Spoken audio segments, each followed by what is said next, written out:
एकदा बनवाल तर पुन्हा पुन्हा ही रेसिपी तुम्ही बनवून खाल, इतकी भारी बनवून तयार होते आणि एकदम कुरकुरीत ही रेसिपी बनवून तयार होते। जास्त मेहनतसुद्धा लागत नाही, खूप कमी त्रासात ही रेसिपी बनवून तयार होते। चला पटकन रेसिपीला सुरुवात करूया। व्हिडिओला लाईक करा आणि यूट्यूब चॅनलला नक्की सबस्क्राईब करा। तुम्ही आजपर्यंत ही रेसिपी कधीही बघितली नसेल आणि कधीही केली नसेल, खरं सांगते खूप भारी बनवून तयार होते। आता काय करायचं, पहिल्यांदा इथं मी फ्रेश असलेले 2 पाव आपल्याला घ्यायचे आहेत। एकदम परफेक्ट रेसिपी आहे, या पद्धतीने करसाल तर एकदम परफेक्टच ही रेसिपी तुमचीही बनवून तयार होणार।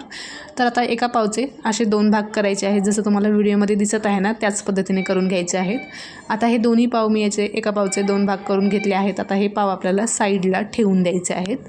तर इथे एक मध्यम आकाराचा कांदा घेतला आहे। कांदा आपल्याला एकदम बारीक असा कापून घ्यायचा आहे। कांदा कापून झालेला आहे। एक छोट्या आकाराचाच टमॅटोसुद्धा घेतला आहे। टमॅटोमधलं आपल्याला बी सगळं काढून घ्यायचं आहे आणि टमॅटोसुद्धा आपल्याला एकदम बारीक असा कापून घ्यायचा आहे। तुम्ही या रेसिपीला काय नाव देसाल कॉमेंट करून नक्की सांगा। आता टमॅटो कापून झालेला आहे। एक मिरचीसुद्धा घेतली आहे। एक मिरचीसुद्धा आपल्याला एकदम बारीक अशी कापून घ्यायची आहे आणि लगेचच आपल्याला थोडंसं कोथिंबीर लागणार आहे। कोथिंबीरसुद्धा स्वच्छ धुवून घेतला आहे आणि कोथिंबीरसुद्धा आपल्याला एकदम बारीक असं कापून घ्यायचं आहे। बघू शकता हिरवी मिरची, कोथिंबीर, कांदा वगैरे सगळं आपलं एकदम बारीक असं कापून झालेलं आहे। हे सगळं एका भांड्यामध्ये काढून घ्यायचं आहे। आता याच्यामध्ये काही आपल्याला सुके मसाले टाकायचे आहेत। अर्धा टीस्पून जिरे आणि धने पावडर, पाव टीस्पून गरम मसाला, 1 टीस्पून चिली फ्लेक्स आणि चवीप्रमाणे मीठ टाकायचं आहे। आता हे चांगलं आपल्याला व्यवस्थित पहिल्यांदा मिक्स करून घ्यायचं आहे। इतकेच मसाले आपल्याला लागणार आहेत। आता चांगलं व्यवस्थित मिक्स करून घ्यायचं, म्हणजेच मसाले छान कांदे आणि टमॅटोला व्यवस्थित लागले जातात आणि रेसिपी खायला खूप भारी लागते। सगळं व्यवस्थित मिक्स करून झालेलं आहे, तर बघू शकता। तर आता काय करायचं आहे, 2 अंडी आपल्याला इथे लागणार आहेत। दोन्ही अंडी आपल्याला फोडून घ्यायचे आहेत आणि ह्या मसाल्यामध्ये व्यवस्थित मिक्स करून घ्यायचं आहेत। हे आपल्याला 15 ते 20 सेकंद तरी चांगलं व्यवस्थित फेटून घ्यायचं आहे। पुन्हा सांगते तर हे बॅटर ना तुम्हाला कमीसुद्धा पडणार नाही किंवा तुमचं हे बॅटर जास्तसुद्धा होणार नाही। एकदम परफेक्ट रेसिपी आहे आणि खरंच जर तुम्हाला काही व्हिडिओमध्ये नाही कळलं तर कॉमेंट करून तुम्ही विचारू शकता। तर आता नॉनस्टिकच्या तव्यावर किंवा तुम्ही जे चपात्याचा तवा असते त्या तव्यावरसुद्धा तुम्ही ही रेसिपी बनवू शकता।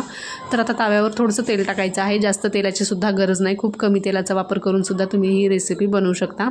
आता मी साईडला तव्यावर तेल टाकून तवा गरम करून घेतला आहे। तर त्याच्यावरच आता हे एका ब्रेडला व्यवस्थित एकच साईडने आपल्याला हे बॅटर लावायचं आहे आणि लगेच आपल्याला हे पाव आपल्याला त्या तव्यावर टाकून घ्यायचे आहेत। तुम्ही तव्यावर तेलाच्या ऐवजी बटर टाकूनसुद्धा तुम्ही ही रेसिपी बनवू शकता। आता आपल्याला ही मीडियम गॅसवर खालची साईड चांगली भाजून घ्यायची आहे।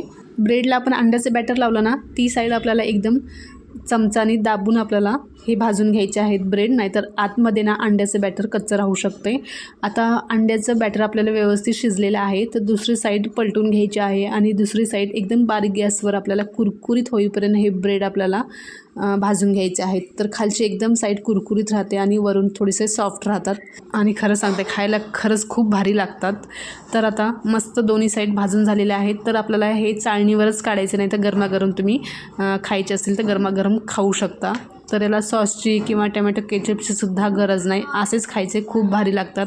आता थोडंसं बॅटर उरलेलं आहे, ते सुद्धा याच पद्धतीने आपण करून घेणार आहोत आणि गरमागरम सर्व करणार आहोत। नक्की ट्राय करा। Okay, bye.